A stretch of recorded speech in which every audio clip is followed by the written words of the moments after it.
Buenos días para todos. Me corresponde, en mi calidad de prologuista, presentar el libro Los secretos de una reliquia, cuyo autor es el doctor Fernando Luques Sinintaro. Dicen que los griegos, en su época de esplendor, consideraban más importante llegar a los 40 que haber nacido. Por lo tanto, esa fecha que denominaban de florecimiento intelectual, físico, gimnástico, era la que hacían que la posteridad recogiera. Fernando Luques está precisamente en el entorno de la década de los 40 y está produciendo lo mejor de su periodo. Es una personalidad intelectualmente polifacética, es decir, no hay asunto cultural, histórico, político que le sea ajeno. Este es el segundo libro que produce. Y yo me voy a permitir leerles una rapidísima semblanza que hice en el prólogo. Dice así: la dirigencia del fútbol, la promoción del ciclismo, la práctica reiterada del periodismo,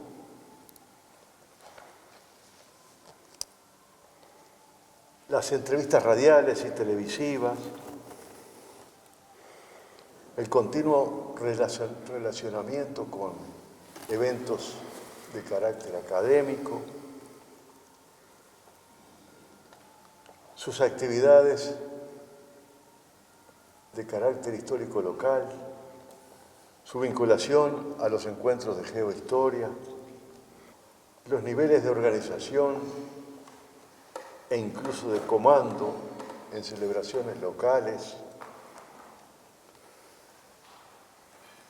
el ejercicio hoy postergado de la docencia musical, su involucramiento en trabajos políticos partidarios, sea como dirigente o como candidato, el asesoramiento y defensa jurídicos propios de su condición de abogado,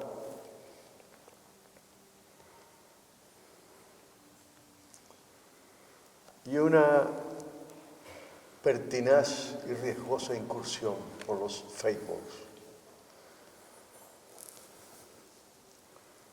Lo encuentran siempre despierto y listo para desplegar su dialéctica y su sorprendente dinamismo,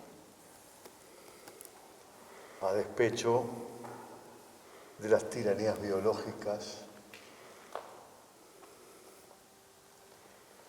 que intentan desde hace años frenar sus impulsos.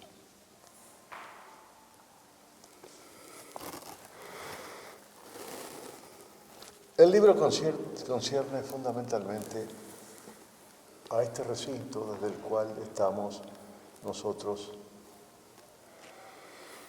haciendo la presentación. Los temas relacionados con la maduración de los excelentes vinos que se elaboran aquí, su temperatura, su humedad, la circulación de aires. Ese es asunto que escapa a nuestra finalidad de hoy. Lo que plantea el libro es el misterio de esta tan extraña y tan hermosa edificación, sumergida a casi 6 metros del nivel del suelo, porque se ignora respecto de este recinto más de lo que se sabe. ¿Quién lo hizo? ¿Cuándo se hizo? ¿Para qué se hizo? ¿Quién lo concibió? ¿Quién lo hizo realizar? Hasta es misterioso saber el personal inferior, no solo la mente, digamos, creadora que lo estructuró. Este problema, el propietario, señor Deicas, podemos decir que inició la inquietud de resolverlo, incluso en viajes que hizo fuera del país, al Vaticano, etc. Pero el que realmente problematizó la cuestión, y este es el libro testigo de eso, fue Fernando Luques Celentano. La problematizó en el sentido de que le dio carácter estrictamente científico a su investigación, desechando lo que pudiera ser la mera opinión o aproximación enunciativa.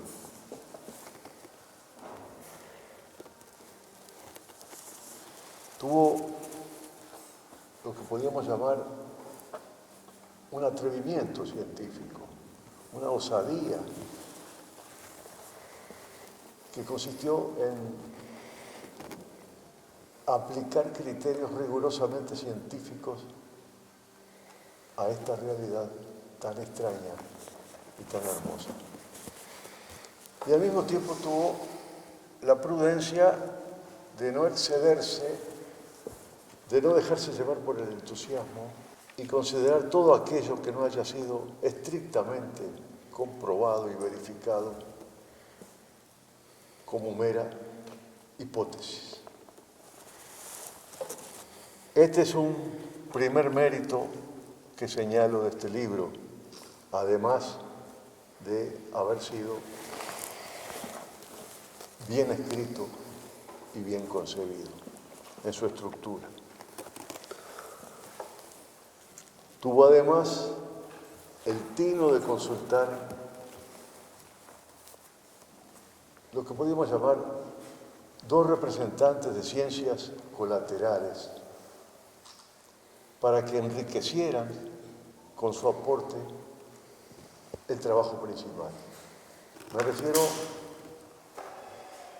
a lo que han contribuido el señor arquitecto a mi izquierda, Fernando Chevatarov, y el señor ingeniero agrimensor Oscar Nobel. Lo que a mí más me impresionó fue la belleza, que está muy vinculada con el misterio. Porque todas aquellas preguntas de cuándo, cómo, quién, por qué y para qué están matizadas por el hecho de que esto no es un simple galpón. Es una estructura que impresiona, a mí me impresionó vivamente. Freud hablaba en un libro muy conocido sobre lo que es el sentido oceánico de una captación de algo. Hay como una especie de religiosidad en este ámbito, sin querer decir por ello que haya sido usado como templo, cosa que habría que probarla, ni siquiera la manejo como posibilidad. Me refiero al sentimiento que estremece el alma cuando uno se olvida de que acá maduran vinos y mira toda esta estructura, toda su concepción, su armonía, su equilibrio, el equilibrio de sus partes. Y ahí es cuando el misterio toma dimensión. Bien, mi propósito es solo presentar el libro. Quiero hacer dos reflexiones finales que se derivan de la difusión concreta de esta pieza escrita. En primer lugar, como es un libro abierto, que no tiene conclusiones dogmáticas, y vaya si llegar a esta instancia costó, no se obtiene de un día para el otro. Esto va a determinar que se impulsen investigaciones posteriores, que se entusiasmen y se incentiven deseos de saber más, de estudiar más el misterio de este recinto. Y en segundo lugar, que no es menor en estos tiempos que estamos viviendo, posiblemente sirva como efecto secundario también para incrementar el turismo interno y haya más personas curiosas de visitar este lugar y de contemplarlo con ojos de asombro, como deben encararse las visiones de este tipo de edificaciones. Debo ceder la palabra al arquitecto Fernando Chevatarov. Buenos días. Cuando nosotros leíamos libros de historia de la época en que éramos la banda oriental, en general aparecen ciertos protagonistas que son los que están a lo largo de prácticamente toda la trama, como son los colonizadores españoles, a veces sustituidos por ciertos periodos y lugares por los ingleses, por los portugueses, y a partir de la segunda década del siglo XIX aparece, como no podía ser de otra forma, un hincapié fundamental en los movimientos revolucionarios por la independencia. En esa historia, a su vez, hay una especie de predominio de los enfoques hechos sobre el centro político más importante, que es Montevideo, un poco en desmedro del interior.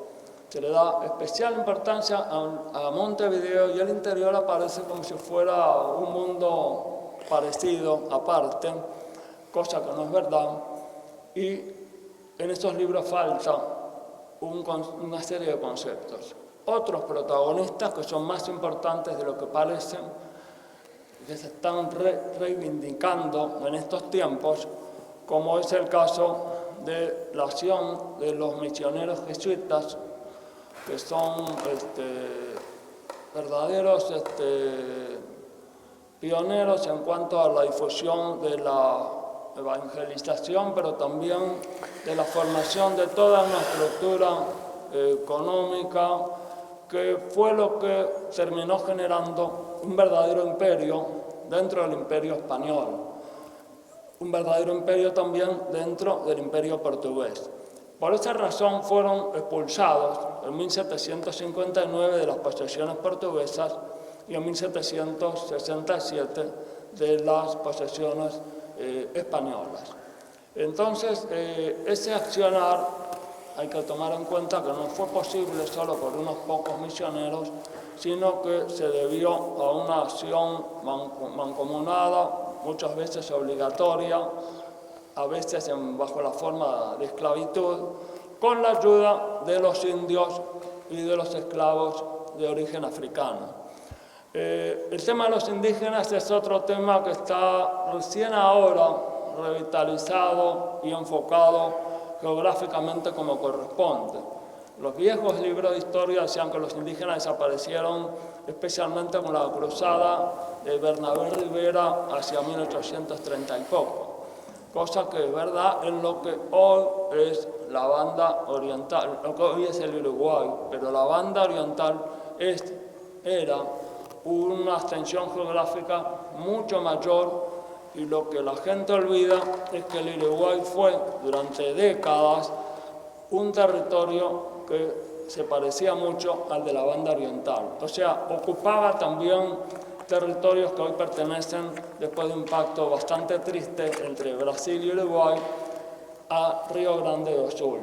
Y en esa gran región de Río Grande do Sul, en esa parte de esa región, ahí había una serie de grupos indígenas, sigue habiendo algo de eso hoy, por suerte, que eran muy preparados en el arte de la construcción y en muchas otras cosas, y que formaron la mano de obra que ayudó a los misioneros jesuitas, por las buenas, a veces por las malas, a una verdadera, digamos, obra, de la cual hay jurisdicciones territoriales, y en este lugar donde estamos dentro de lo que era la jurisdicción territorial de la llamada estancia de Nuestra Señora de los Desamparados, menos publicitada que la famosa estancia de las Vacas, conocida como Calera de las Huérfanas porque es lo que queda, una pequeña iglesia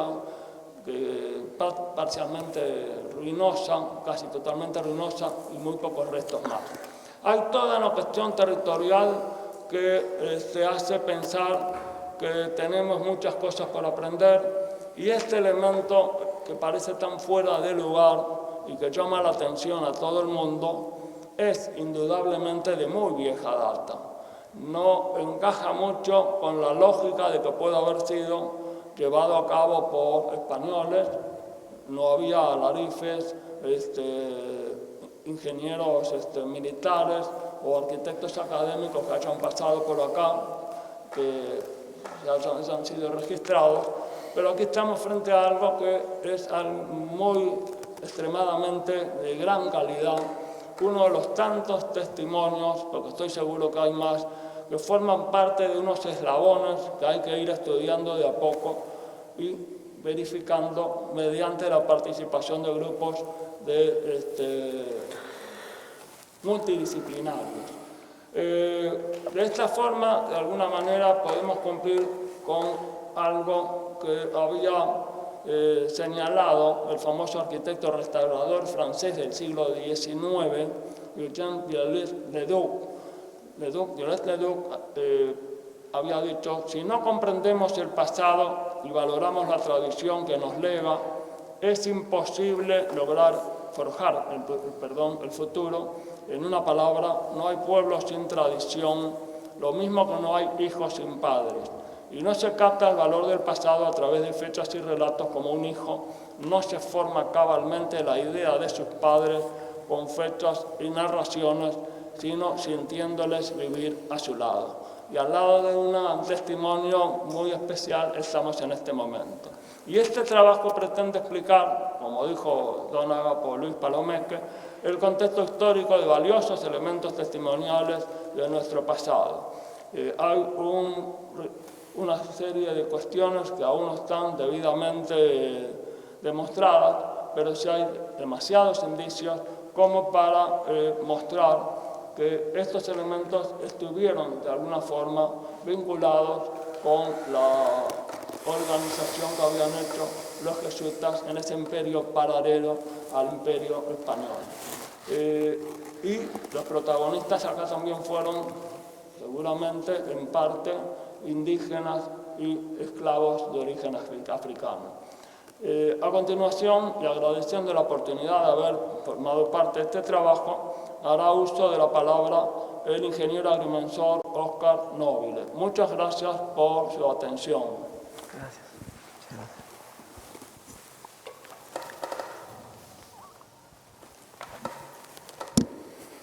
Bueno, buenos días a todos. Después de estas excelentes exposiciones de Palomeque y del arquitecto Yevacharov, pasamos a comentar el artículo que nosotros publicamos a solicitud de Fernando Luques, que nos insistió. Le comentamos lo que estábamos, pero bueno, él insistió y aquí está el resultado. Y bueno, yo, apasionado de la historia, y como profesional agrimensor, he hecho investigaciones de los planos. Uno cada vez que va a hacer un trabajo tiene que investigar la historia de los predios y para eso existe por suerte, existe una documentación muy buena que ha permitido ir muchos años atrás, incluso planos de hace 200 años, y eso nos permite visualizar en esa época cómo estaban los límites de propiedad y los caminos que existían. Eso llevó a una investigación que vengo haciendo ya hace muchos años y que he publicado en la revista El Canelón de nuestro Instituto Histórico. Y bueno, dentro de ese estudio me han llamado la atención algunos caminos reales, que es el motivo de esto y que en realidad he publicado sobre otros. Este camino real en particular, como yo lo menciono en el libro,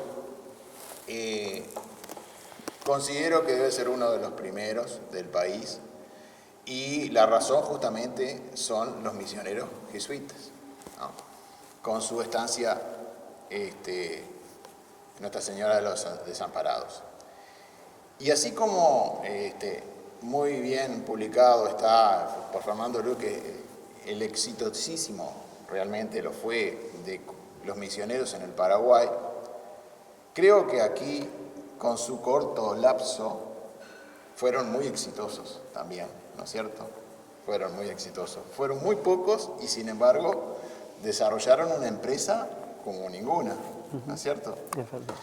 Entonces, Cosme Argulló, qué padre, ¿no? Bueno, esos personajes con esa inteligencia y realmente su misión y su fe y su forma de hacer las cosas, lograron cosas muy importantes. Y entre ellos, obviamente, el desarrollo de esta estancia, con sus puestos y con todo su ganado vacuno, bueno, la cal, la piedra, todo eso lo lograron. Y cuando uno produce, tiene que transportarlos, ¿no es cierto? Y hay que transportarlos, bueno, en carretas como era en aquella época. Y para eso hay que evaluar cuáles son los lugares mejores. Y para eso son los caminos, justamente, ¿no? Y bueno, ahí es donde yo desarrollo en el artículo el recorrido del Camino Real al Paso Cuello, que por supuesto termina en parte, no termina, después continúa, pero en la estancia Nuestra Señora de los Desamparados. Y bueno, el Paso Cuello, que quizás el accidente, el río Santa Lucía, que había que cruzarlo, es uno de los puntos de mejor cruce. Hoy por hoy cualquiera de nosotros puede ir y hacer la experiencia, ahora que hay seca muchísimo mejor todavía. Cruzar a pie es facilísimo, realmente, muy fácil. Y bueno, imagínense que en aquella época era un paso muy importante porque la facilidad le permitía eso. Sigo después en el desarrollo del libro cómo va el transcurso de este camino. El otro accidente que encuentra es el Canelón Grande, en un paso que se llama el Paso de la Cadena, una zona muy importante en Canelones. Muchos se consideran que soy de la cadena, muchísima gente, es decir, le dio nombre al paso. Y era un paso también muy importante porque recibía desde Canelones no se iba hacia el norte directo por lo que hoy actualmente es la Ruta 5, sino que se iba por lo que es la Ruta 64 hasta llegar a este Camino Real y cruzar el Canelón Grande en el Paso de la Cadena y después seguir al Paso Cuello y seguir. En una investigación que he seguido haciendo hace una semana, aparece un plano que no lo había encontrado antes, no sé por qué, pero bueno, a veces uno en la búsqueda no le da con el punto, que es del año 1887 y el plano dice que lo que es actualmente la Ruta 64, carretera Florida, dice. ¿Cómo puede ser? Y bueno, justamente porque por ahí iban a Florida, hasta el Paso a la Cadena y seguían por este Camino Real al Paso Cuello y seguían hasta Florida. O sea, era ese el camino, o si no, ir por Santa Lucía, por San Juan, por Bautista, ¿no? Que era antiguamente se llamaba. El otro paso que queda es el paso Colman en el arroyo Canelón Chico. Ahí yo pongo que existe el paso Félix Cuello, pero en realidad el más usado era ese, el paso Colman. Y bueno, y ahí estamos, después de cruzar el paso Colman, ya casi que no hay zonas y pasos importantes, porque no hay ríos y arroyos importantes. O sea, ya el trayecto hacia Montevideo se podía hacer por la Loma de la Cuchilla, que es el actual Ruta 32, Camino Mendoza o Camino Uruguay en Montevideo. Había esas formas de llegar hacia el puerto y la bahía de Montevideo, destino final de la mercadería, o el ida y vuelta también de las cosas que se adquirían y iban a la estancia. El paso Colman, después del paso Colman estamos en esta zona, ¿tá? Y ahí es donde viene un poco la conexión de lo que sería el Camino Real al Paso Cuello con esta zona que podría ser, y ahí está la gran interrogante, como dijo Palomeque, el cómo, para qué y por qué, ¿no es cierto? Que quedan esas preguntas para seguir avanzando y ojalá rápidamente se puedan avanzar sobre ellas.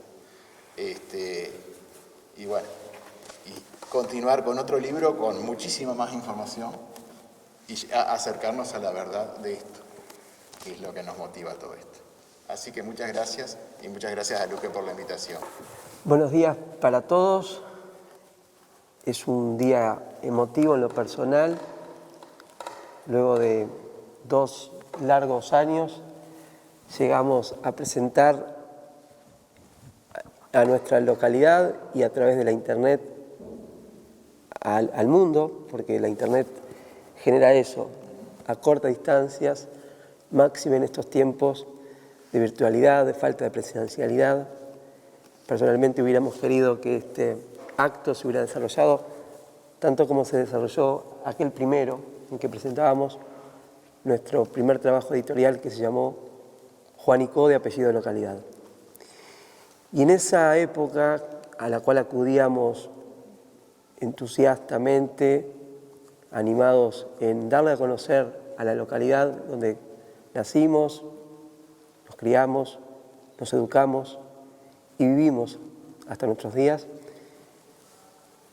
su historia, su rica y copiosa historia, tanto en la edad nacional de este país como en la edad colonial de estas tierras del Plata.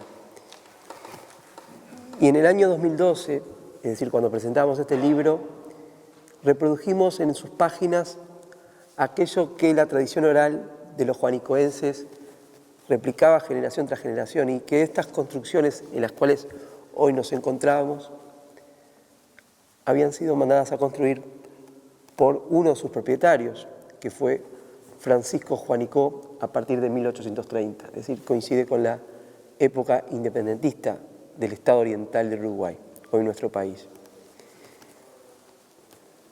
Pero la historia como ciencia no es un compartimento estanco. Como todo saber humano es dinámico, forma parte de la vida humana y por lo tanto siempre está presta a sus cambios. Y aquella verdad prácticamente que irrefutable para muchos, hago el mea culpa y lo reconozco, yo era uno de ellos, que considerábamos el tema zanjado en cuanto al origen y finalidad de esta hermosa unidad edilicia que conforma de un núcleo mayor de un conjunto de edificios que hoy por hoy conforman el casco histórico del actual establecimiento Juanico.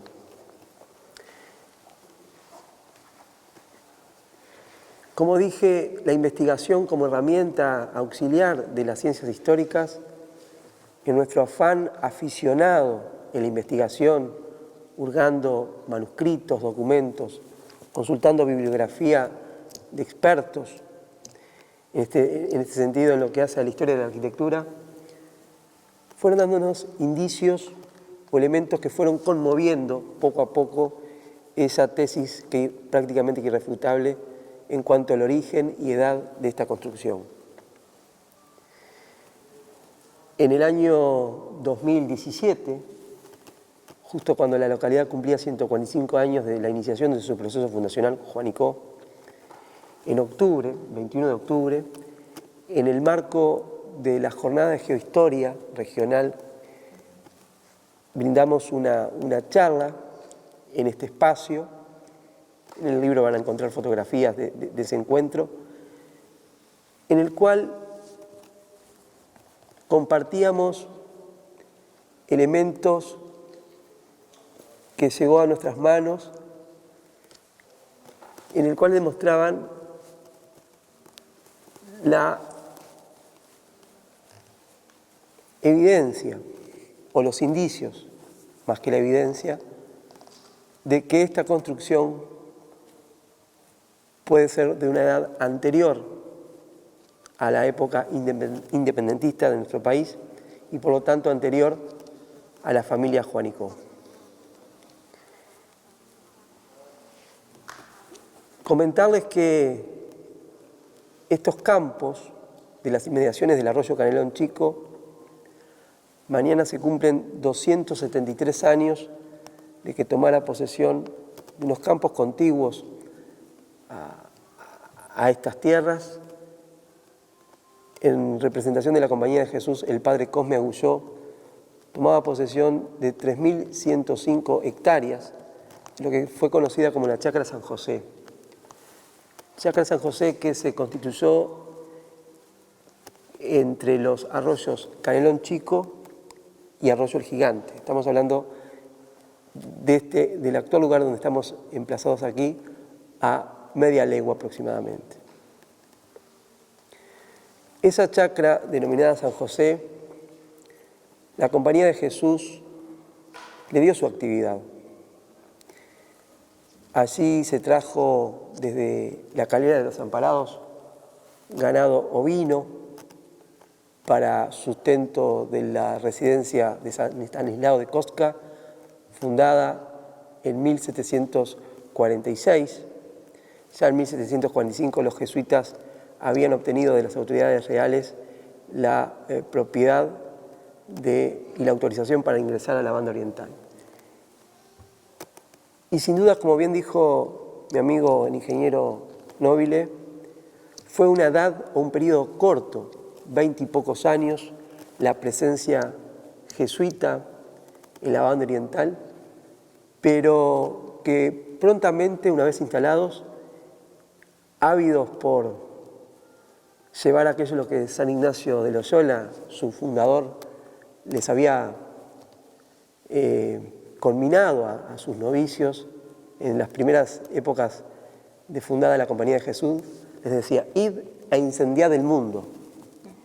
Y propagaron no solo la palabra, evangelizando, sino también educando, formando a sus catequizados, a los nativos que fueron acercándose, que en realidad fue un acercamiento mutuo, fue una verdadera interacción cultural de dos pueblos, un encuentro de dos pueblos, los jesuitas como misioneros y, en este caso, la nación guaraní, allá en la zona del Guairá, fueron a lo largo de los siglos XVI y XVII creando las misiones jesuíticas del Paraguay, o conocida como la provincia de la Paraguaria, fundada en 1609.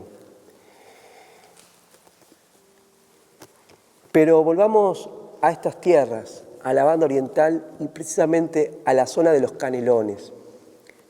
Esta chacra de San José, que estamos, como dije, a menos de media legua, 2,5 kilómetros, 3 kilómetros aproximadamente, se desarrolló actividad ganadera. Y tenemos un rastro documental que lo reproduce un abogado, escritor, estudioso de la Compañía de Jesús en la banda oriental, como le fue el doctor Carlos Ferrés en su obra multicitada no solo por nosotros, sino por distintos autores. Refiere al hecho de que en el momento de la expulsión ocurrida en 1767, la expulsión decretada por el rey Carlos III de la Compañía de Jesús de los dominios españoles, una vez realizados los inventarios por la Junta de Temporalidades, en esta zona se encontraron 2.200 cueros.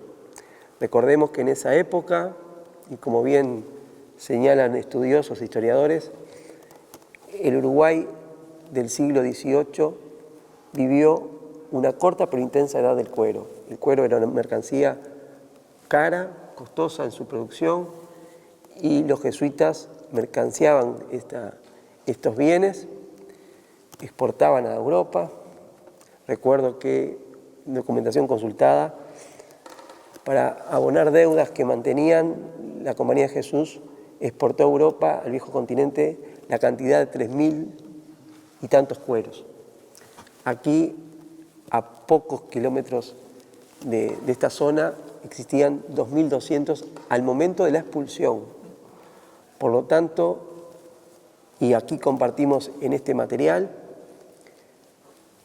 indicios de que este fundo, estos campos, no eran campos yermos. Como dije, se dedicó a la cría y reproducción de ganado ovino para alimentar a los padres jesuitas, pero también a sus esclavos y a los indios catequizados, los tapes, provenientes de la copiosa nación guaraní, que, como bien dice nuestro querido recordado Daniel Vidart, aquel mito de la garra charrúa, ante la inminente presencia histórica del indio tape en la banda oriental, disminuye notoriamente ese mito creado, no sé por quién, pero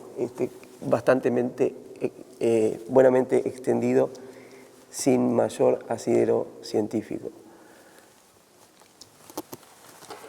Como dije, los padres jesuitas evangelizaron, educaron, formaron a los indios guaraníes, los conocidos tapes, que fueron colaboradores a lo largo de varias décadas en la formación de centros poblados, de villas, de pueblos, y también colaboradores en los primeros años de la conformación de la Plaza Fuerte San Felipe y Santiago de Montevideo. Estamos hablando de 1724 a 1730.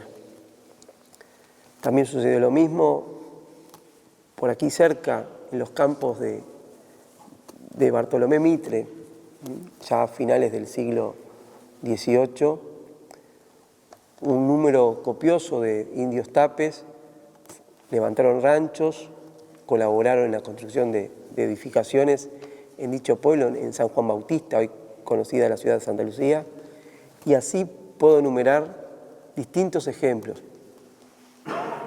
en la formación del poblado a instancias o iniciativa de Francisco de Meneses Pando, en fin, en distintos lugares de nuestro actual territorio nacional. Y esta construcción, en cuyo interior nos encontramos, late los misterios de esta reliquia, que mi amigo Palomeque, que ha sido uno de los testigos y protagonistas en este periplo de 2 años, en la consulta prácticamente que cotidiana, a la hora del hallazgo de documentación, me decía, ¿y por qué lo iba a llamar el secreto de una reliquia? Lo pasé después al plural, los secretos de una reliquia. Reliquia en cuanto a esta exquisita pieza arquitectónica escondida por decenas de décadas, y a partir de 1979, cuando familia Deicas, de la mano de su fundador Juan Carlos Deicas, comparte generosamente y pone en valor este conjunto patrimonial que a partir del año 2009 fue declarado Monumento Histórico Nacional. Previo a eso, no hay una sola mención, o por lo menos no la encontramos hasta el momento de la edición de este libro, ni manuscritos, ni en la salida fiscal de los títulos de la propiedad, una sola mención a esta construcción. Con lo cual se desvanece, se desmorona esa idea primigenia que teníamos y que era fruto de la tradición oral de los vecinos de Juanico en cuanto a que Francisco Juanico fue el autor o quien mandó a construir estas edificaciones, por lo menos lo que es esta actual cava de vinos, que recién a partir de la década de los 90 del siglo pasado cumple esta función como cava de vinos de guarda. Para ir finalizando, yo quiero agradecerles públicamente a quienes jerarquizaron este material, este humilde material, el arquitecto Chebatarov, el amigo profesor Agapo Luis Palomeque y el amigo ingeniero agrimensor Oscar Nobile. Quiero destacar también, a su vez, que junto a esta obra van a encontrar una adenda en el cual se hace un énfasis o un hincapié en una copiosa fuente bibliográfica que el arquitecto Chebatarov generosamente compartió con nosotros para reivindicar aquello que decía Agapo Luis. Esta humilde obra que pretende despertar el interés de expertos en la materia. Nosotros somos un aficionado, un amante de las historias locales y por lo tanto entendimos del caso de enmendar aquel primer error de compartir aquel dato histórico no fundado en cuanto a la autoría o quien mandó a construir estas edificaciones, es que nace este trabajo, que fue acumulando material tanto de autores nacionales como de autores extranjeros. Quiero agradecer a integrantes del Archivo General de la Nación, tanto de nuestro país como de la Argentina y de Chile, al Archivo Romano de la Sociedad de Jesús, el ARSI, al amigo que el año pasado nos dejó, que es el profesor Daniel Vidart, quien compartimos en alguna instancia en este recinto, también a quien en este año nos dejó en el mes de marzo el profesor Rodolfo González Risotto, Susana Monreal, en fin, el Instituto de Historia de la Arquitectura de la Facultad de Arquitectura. Bueno, nosotros somos conscientes de que siempre hay que reivindicar un término que es el verbo agradecer. Y en ese concepto, además de los académicos y expertos que he consultado, también funcionarios del Museo Julio Marc de Rosario, del Museo San Alberto, de la provincia de Córdoba, República Argentina.